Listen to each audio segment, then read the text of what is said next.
Hey, good morning, everybody. Thanks for joining me. I'm going to get started because I want to make sure that I take good, effective use of your time. I've got a lot that I want to go through, but I'm going to try to keep it to an hour, including question and answers. There is a chat window. If you want to send any messages during the webinar, feel free to do that. There is also a Q&A panel. So if you think of any questions while I'm stepping through everything, feel free to drop it into the Q&A box, and then I'll answer those once we get to that Q&A section of the webinar. But I think I'll get started. I want to thank you all for joining. I'm going to talk a little bit about what Collingwood Commons is. I've laid out a bit of an agenda here so that you know what to expect over the next 45 minutes, an hour. Like I said, I'm going to take good use of your time, hold all of your questions or put them in the Q&A box until and then I'll address those at the very end. And if anybody has any challenges or any issues with this, feel free to throw the message in the chat box, and I can help you out there. I'm a bit of a one-man show here right now, so bear with me as we go through this.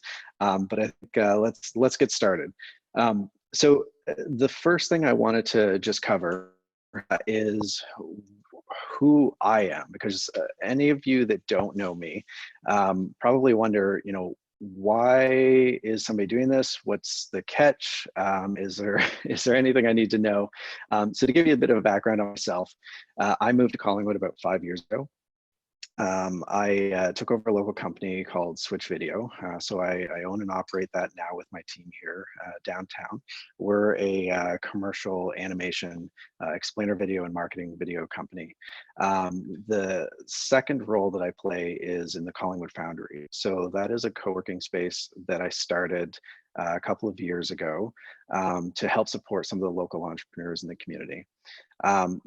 Prior to moving to the area, I'd been heavily involved in economic development in other communities, helping out other local entrepreneurs where I came from, and trying to build up a bit of an ecosystem there. So for the last decade, I've spent a lot of time trying to support entrepreneurs and small businesses in any capacity.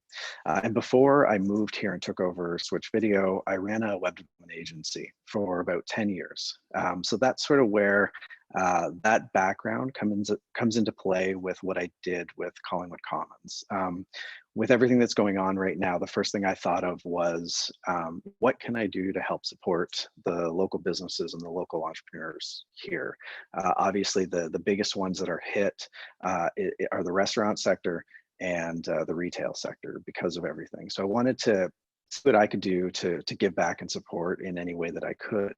And that's where this idea of Collingwood Commons came into play.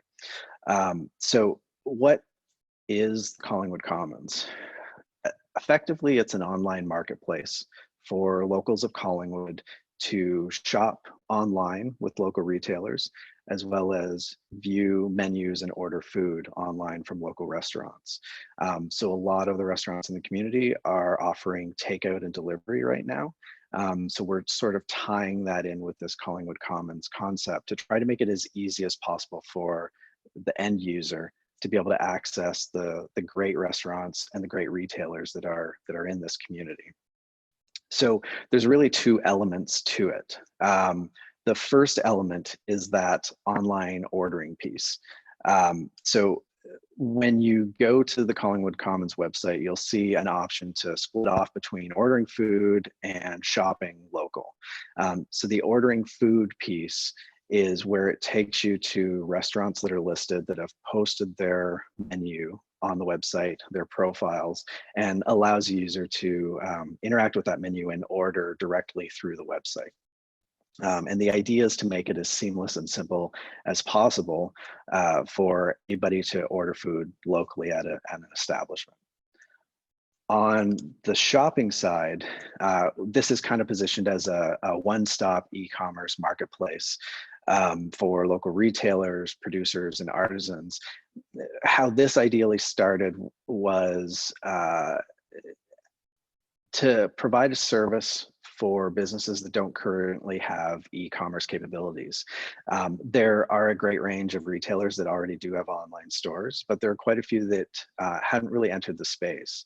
Now that's expanded a little bit since then because we've had a lot of retailers ask how they can get involved even if they already have an online store. And I'll touch on that a little bit later on. But effectively, it's a central marketplace and platform where retailers can post their products online and somebody can view all of them in the community, order any products that they want, and check out in a single step.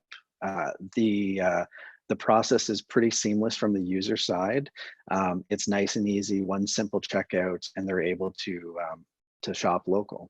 So that's really the simplest form of it. So the user experience itself, like I said, it's simple, it's mobile friendly, and what I'm going to do is just step through really quickly what that looks like from a user standpoint. So let me just switch over, bear with me for a second, to the desktop.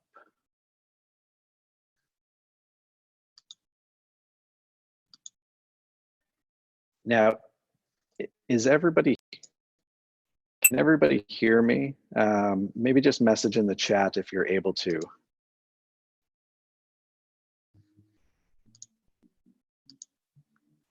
Okay, great. Did you hear the first 10 minutes of that, or should I start over again? Okay, perfect. Just wanted to make sure everybody could. So this is the landing page for the Collingwood Commons. If you scroll down, you notice that the two options that I mentioned there, the order food and the shop local. So the first thing I'll do is jump into the order food side. This takes the user to a simple space where they can choose what they're looking for, whether it's breakfast, lunch, dinner, delivery, or takeaway. And they can select the restaurant that they want in the area based on what they're looking for. So we have a few that have started listing already. And as you can see, it's a pretty simple filtering system that allows somebody that knows exactly what they're looking for to drill down into finding a restaurant that's ideal for their tastes that day. So if you want to look at restaurants that offer pre-orders and then drill down into, say, a brew pub as an example, it'll show you Northwind's currently listed on there. And a user can go in, view the menu live. This is the current takeout menu, and they can add the items that they want to their order. So in this case, I'll say, I want to order the Wagyu cheddar burger. Anytime there's an item, like a regular menu, that has any add-on options or choices, it'll pop up and ask the user that. So I'm going to add bacon to this, and then I'm going to get the fries. And you'll see that it actually creates my order on the right-hand side of the screen. When they're ready to check out, if they're taking pre-orders, they can choose the time that they want that order to go through, or it'll default automatically to the current time. This vendor in particular wanted to use phone processing for credit cards.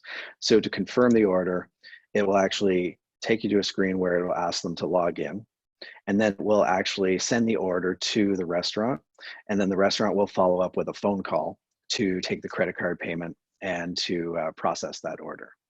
The restaurants also have the option to accept credit cards online through the website if a user wants to be able to pay easily online as well.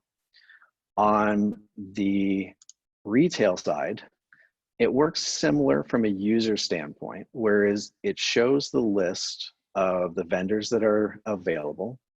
You can drill down to see specific products that a vendor has listed on the site. You can view details about them, and then they can simply add an item to their cart if they want. And the flexibility is pretty great on these. You can order from multiple vendors in a single cart, and it's nice and easy to check out with. So the idea is to make it as simple as possible for the end user and to make it as seamless of an experience. So I'm going to switch back here for a sec.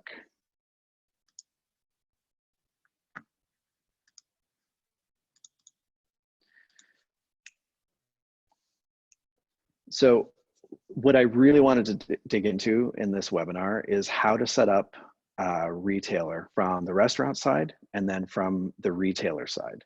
So I'm going to step through that fairly quickly. I'm recording this, so I'm going to put this online later if you want it for reference. I'll send it out to all the attendees that are here, but I'm also going to be posting it to the Collingwood Foundry Facebook page, and Martin from the town has offered to post it on their website as well. So you'll be able to find it, but I will email everybody a copy of it so that you can reference it afterwards. So what I'm going to do is I'm going to talk a little bit about how to set up a restaurant and how to set up a retailer. The process itself is pretty simple. It's pretty straightforward, and you'll notice on each website subsection that there's an option to register. So on the restaurant side, you'll see a big red button that says register your restaurant here. I've tried to make the process as simple as possible. On the retail side, you'll see that little account icon. If you click on that, it'll actually ask you, are you logging in as a user or are you logging in as a vendor? And if you're not registered, it'll ask you which you're registering for. That process is fairly straightforward from a retailer side. So let me just jump into what that looks like.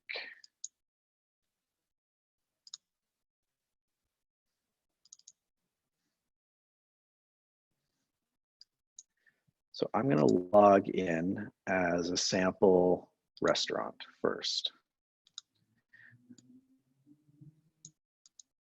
When you first create your account, you will get an email that confirms your account.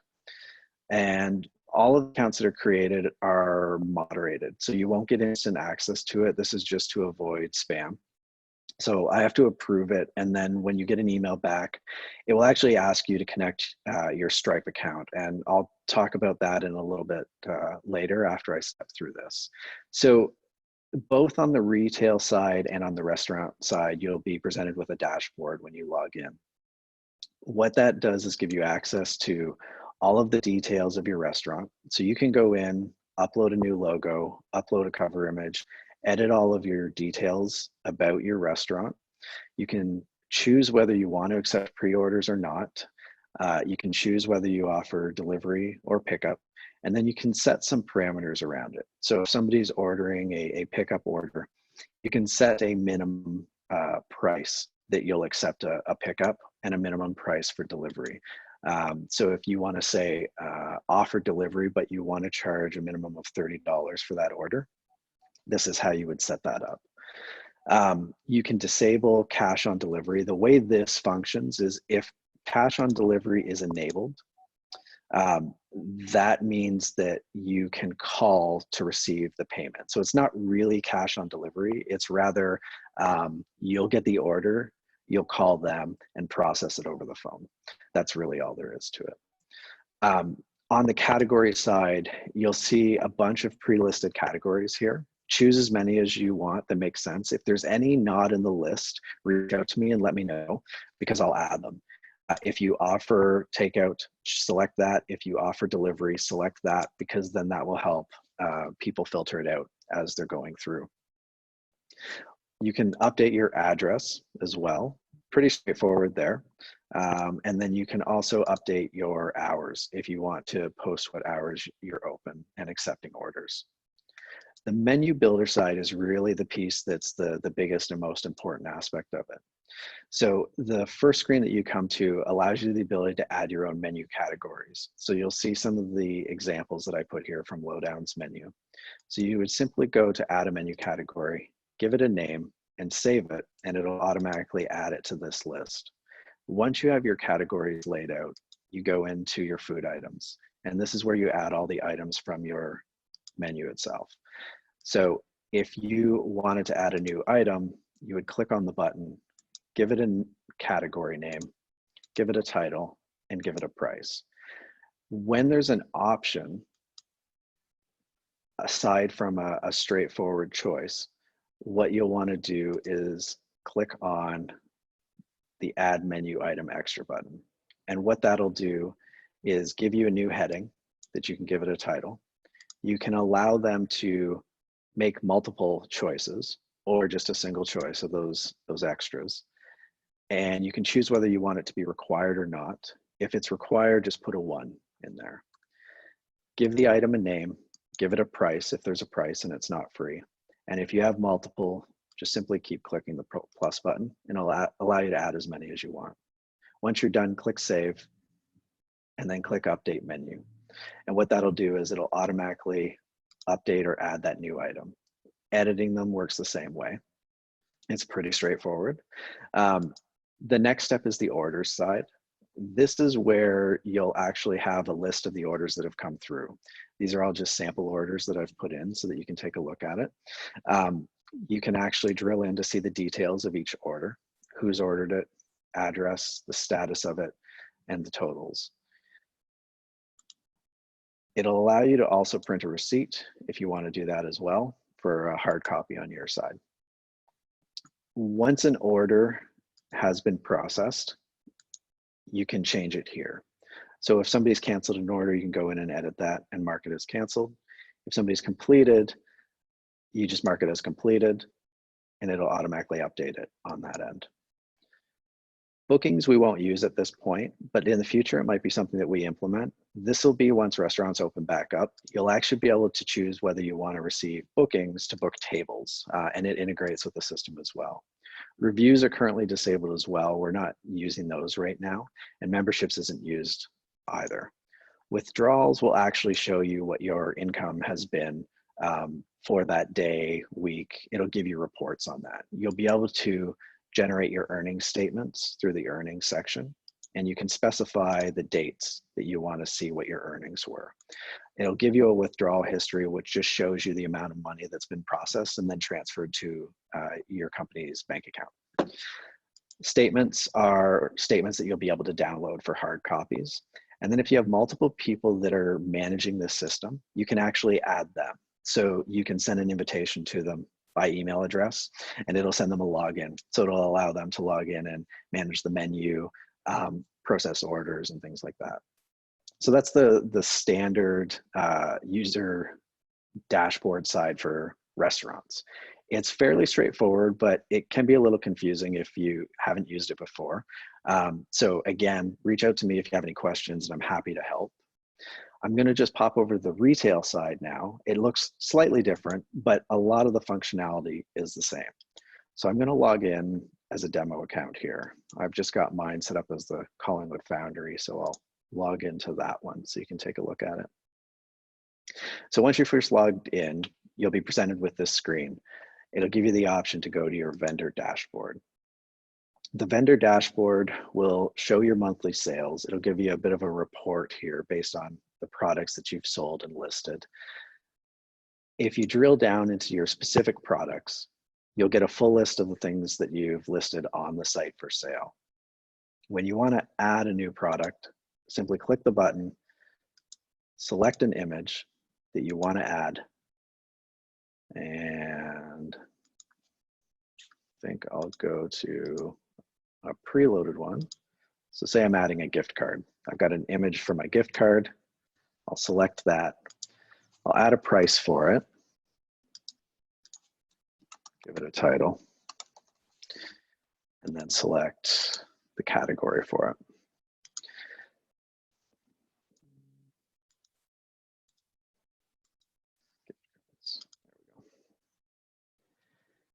So that's fairly straightforward. Editing it is somewhat simple, and when you've got an item that has extra options, you'll be taken to the screen after you first add your product. If it's a simple product, it's simply price. If you want to offer a discount, you can add a short and a long description. If you want to manage your inventory through here, it's completely optional, but you can do that as well. And then you can actually set the pricing for shipping and tax. So if you want to charge your shipping based on weight, by size, you can start adding those details in there and pick a shipping class for that. You can also select products that you've already put in that act as upsells and cross sells. So if you have something that you want to cross sell with an item that you've already got listed, you can select that here. And when somebody goes to view that item, they'll also be shown some of these other items that are related to it that allow you to sort of upsell those products together as a combination. When you want to get into something like attributes, an example of that would be if you have an item that has multiple color options. What you'll actually want to do in that case is change the product type from simple to variable. And what that will do is add an attribute and variation. This gets a little complex. You can do a lot with it, but in its simplest form, what you would do is add an attribute, give it a name.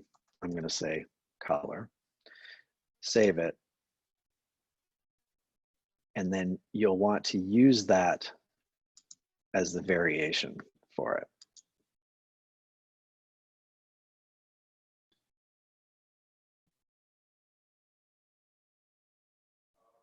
So you'll see it listed up here now. I'm just going to close that. And then I will refresh this.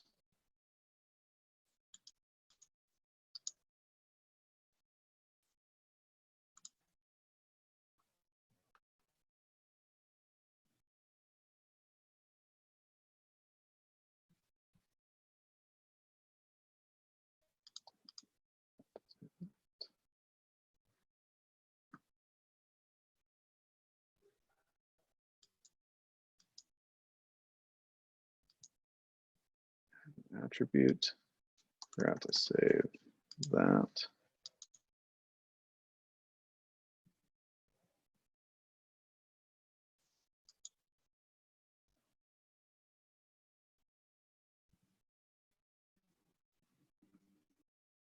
And once you save it, then it should allow you, it didn't, to add a variation. I'll show you an example of one that's like that. Don't know if I did it with this one.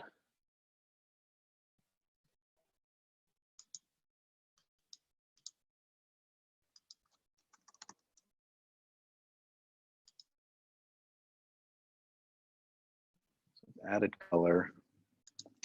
The values, I'm going to say black, white, red. And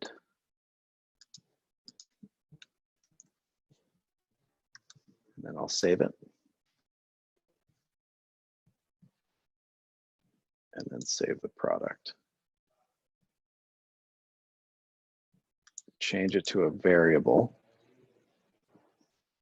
And for some reason that's not working. So I'm going to have to take a look at that, but I do know that that is generally working. Apologize for that. The next thing you can do is offer a discount if you want to do that. Completely optional as well for bulk discounts. And then if you save it as draft, it won't be published on the website until you tell it to go online. And once you save it as online, it will be posted to the front of the website. So if you go back, I've not published this one, but you'll see some of the previously published ones that are here. This is actually an example of one that has a variable product. If you have multiple colors, this is how it shows up here.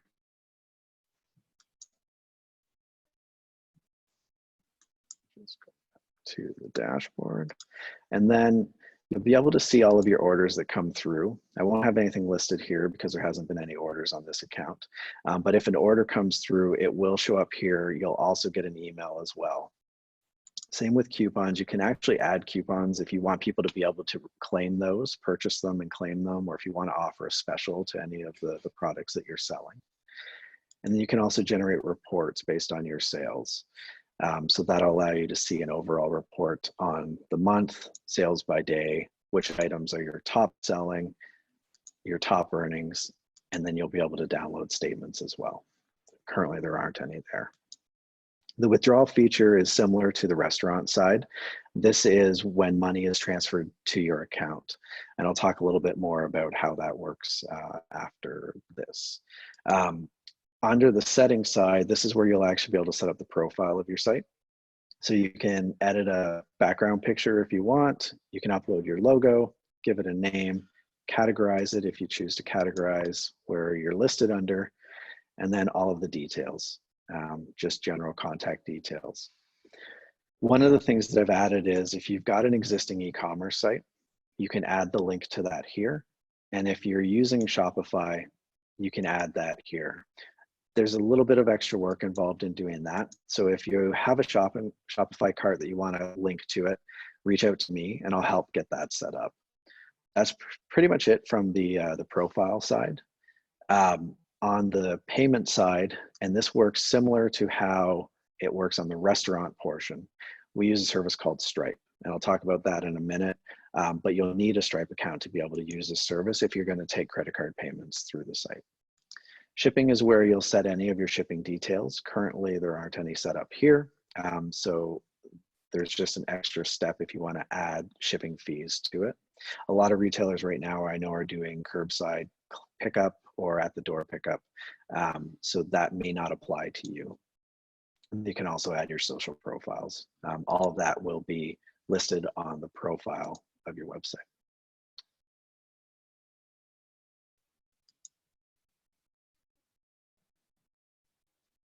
Okay, just gonna switch back here. So I'm going to talk briefly about how payments are handled. We're using a system called Stripe. It's completely free to set up an account. The only fees that you're charged are the processing fees. It's unfortunately the only thing that we can't get away from. So it's completely free to register on this site. It's completely free to register a Stripe account. If you are taking credit card payments through the site, you will need a Stripe account to be able to use it. So the processing fees are 2.9% and 30 cents for every order that's processed online. Generally, if you're just signing up for a Stripe account, the first transaction can take 7 days before it reflects into your bank account. But after that, it's usually 2 to 3 days. So it's usually if an order comes through, the way that it works on the platform side is if an order of one of your products or if an order at your restaurant comes through, it will be reflected in your account. It'll be automatically transferred to your Stripe account. So you'll see it in your dashboard on Stripe. And then after those 2 days or 3 days, it will be deposited automatically into your bank account if you have that connected to Stripe. I've been using Stripe for years. It's fantastic for e-commerce. I've never had any problems with it. And it's probably one of the best online credit card processing systems that I've used from a flexibility standpoint. The fees are pretty much the same across the board with Square as well. I believe they're 2.9% and 30 cents as well. And PayPal, I believe, is the same. So the processing fees are pretty similar across the board on all the services. The only difference that you might see is the point of sale processing fees are generally quite a bit lower. So if you're taking credit cards in the store or at the door or over the phone, the processing fees are quite a bit lower. It's simply because of the technology used and the processing used to process credit cards over the website. It's just how a lot of these retailers operate. So Square, as an example, has a significantly lower cost to process at the terminal than they do online. Aside from that, it's basically the same cost. So a couple of questions that I've had are, what if you already have an online store? So if you do, reach out to me. I've started to change the site around a little bit because I've had people reach out and say, you know, I really want to have a profile on the site, but I already have a store online. I already manage my inventory through this online store. Is there anything that we can do? So I've started setting it up so that businesses can have a profile and be searchable through the website. And then it automatically will link out to your online store. So these are a couple examples that I've been working with right now where we've just linked it out to their website. It's not as fully integrated as taking the orders online, and there's generally it's one extra step, but it's definitely an option if you don't want to have to manage product in two places. What I have recommended is if you want to have a bit of a larger presence on the Collingwood Commons website, is to maybe pick 1 to 3 of your feature items or your most popular items and post those online. And then you can at least have some items online on the Collingwood Commons website, but then we can also link it out to your e-commerce site. That way it allows people to search a little more through the Commons, but then be directed to your full shopping cart after that. So that pretty much covers it. I'm going to open it up to questions and answers right now. So I'm going to pop over and see what we had in the Q&A. Let me just close the share here. Got a few questions here. And then what we're going to do is I'm also going to, anybody that has a question that wants to talk, I can unmute you if you don't want to post it in the Q&A, and then you can ask your question there. But I'm going to quickly just go through some of these questions that that I've got listed here. Let me just see. Just making sure for a coffee shop with lower retail single sale items, tax flags will be correct for prepared food items under $4 total. That is a great question. So what I would say is, if you can reach out to me, Deidre, I can set up some custom options there because it's an area that I'm not familiar with. If there's specific tax details that have to change because of that, let's chat, and I can set those up so that then they will be available to all of the retailers that have those needs as far as a tax standpoint. Generally, right now it's set 13% across the board, but I can set up multiple tax settings based on cart total and item specifics. So I can go through and set that up. I would love to find out a little more about that. I think does anybody have any other questions? Feel free to use the raise your hand icon, and I'll allow you to chat, or you can pop it into the Q&A section. I'll just give you a second there.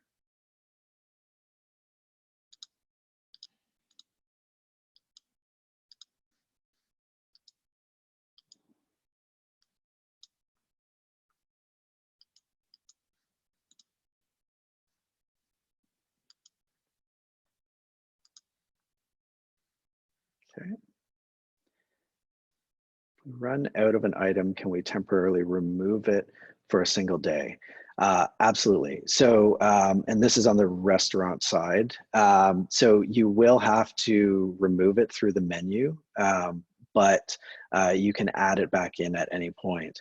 On the restaurant side, there isn't an option to set a menu item as, say, a draft, like on the retail side. So it does actually have to be deleted, but that is actually a great question, and I can probably look at making that change. So thank you. I'll just make a note of that.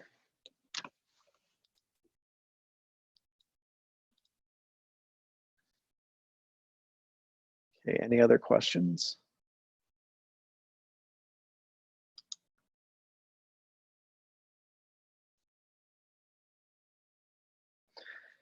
Marketing and promotions. Will you be creating social media for this, and how can we submit content?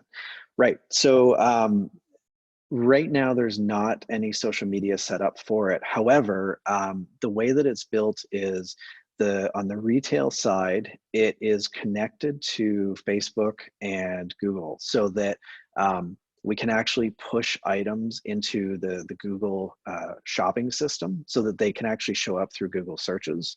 And then we can also push it through to Facebook as well. There's not something set up for that right now, but after we start getting people onboarded, I am going to activate those features so that we can start getting those pushed out as well. So you will see a social media presence that'll start pushing content out there. The other thing on the restaurant side, let me share my screen again, because I was talking to Jay from Northwinds. He had started a great Facebook group that allows restaurants to post their own updates. So if you have a special, you don't want to have to update the website every day with your special. Restaurants are posting their specials to his Facebook group. So I worked with him a little bit to get the specials listed on the website as well. So what we've done is we've actually integrated the Facebook posts from the group into the website. So if you go to the restaurant side and scroll to the bottom, you'll actually see all of the latest posts there. So we're kind of sharing these resources back and forth because that's a really great resource, and we wanted to make sure that gets a lot of attention as well. A lot of people are using it. So if you want to see quick updates from local restaurants that are offering specials on that day, you'll be able to see those live on the site as well. And then it links back to the Facebook group. If you click on that, you'll be able to view the comments directly inside the platform as well, view it on Facebook and share it. So we want to make it as social media friendly as possible and not recreate some of these resources that are already out there. Any other questions that I can help you with?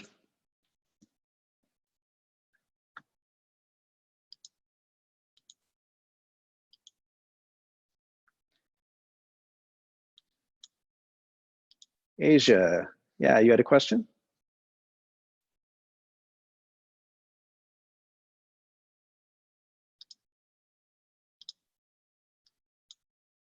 I think you're just muted right now.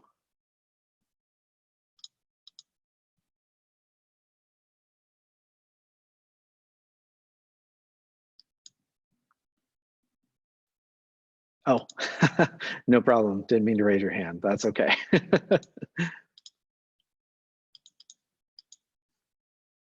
All right. Well, let me just switch back to here. I'll just wrap up. I won't take up any more of your time. I wanted to share some of my contact details so that anybody that has any questions, you can reach out directly to me. Email is generally the easiest to get a hold of me, or send me a message on Instagram. I'm there on LinkedIn and Facebook as well. So I wanted to make this as easy as possible for everybody that wants to get on board. So if you are having trouble registering an account, having trouble getting items online, having trouble posting your menu online, or just have some challenges, or don't even have the time, because I know everybody is really busy right now, I'm here to help, and I can help onboard you. So all I would really need is, your website, your logo, any other information that needs to go on there, and I can set that up for you and then send you the login account. So that's what I'm available for. We've also had a local photographer offer for anybody that needs, say, some products some shots taken of, that's offered to help out with that as well. And we can set that up and do that in a safe format. So feel free to reach out to me there and I can connect you. Really grateful for the offer to help out in that way as well. And really, I'm just here to help out any way that I can. Like I said, I wanted to help out the local businesses, and this is how I'm doing it. You'll see the town is promoting it a little bit. They're going to start pushing it out more. So we're going to see a lot more traffic to this probably starting next week. So if you want to get listed, I suggest starting that process as soon as you can, and I can help work out any of the details in the meantime before people really start using it. Because we've had a lot of interest from it, and I think it's going to get busy. So I want to make sure everybody has the chance to get on board and have everything set up to make it as easy as possible. So again, reach out to me with any questions that you have. What I might do over the next couple of days is put together a couple of video walkthroughs that break down specific questions. So if a question is, how do I add a product? I'll have a quick little video that you can step through and do that. If your question is, can I add a menu item? I'll step through that in a quick little video, and I'll post them to the Collingwood Foundry, but I'm going to see about posting them on the Collingwood Commons vendor side as well. And anybody that's registered, I'll also send out email updates so that you know what's happening with the site. You'll probably see it change a fair bit over the next little while because it's going to be an evolving platform. I've had a lot of people ask, what's the intention with this after things start to get back to normal? And really my answer to this point has been, it depends on the popularity of it. If it doesn't seem like it's getting use, if you don't find value in it, then we may just wind it down, and it may serve its purpose for a short term. But if there are vendors that are seeing value in this, if there's restaurants that are seeing value in this, then I will absolutely keep it going. It may change over time. The look of it, the functionality I'd like to add to it. This is literally what I was able to pull together in about a week and a half. So it will improve, it will evolve, and hopefully it can continue to become sort of a central marketplace for Collingwood businesses. So that's my answer for that. So thank you again for your time. If you have any questions, reach out to me. I'm happy to help, and I hope the rest of your day is fantastic. Bye.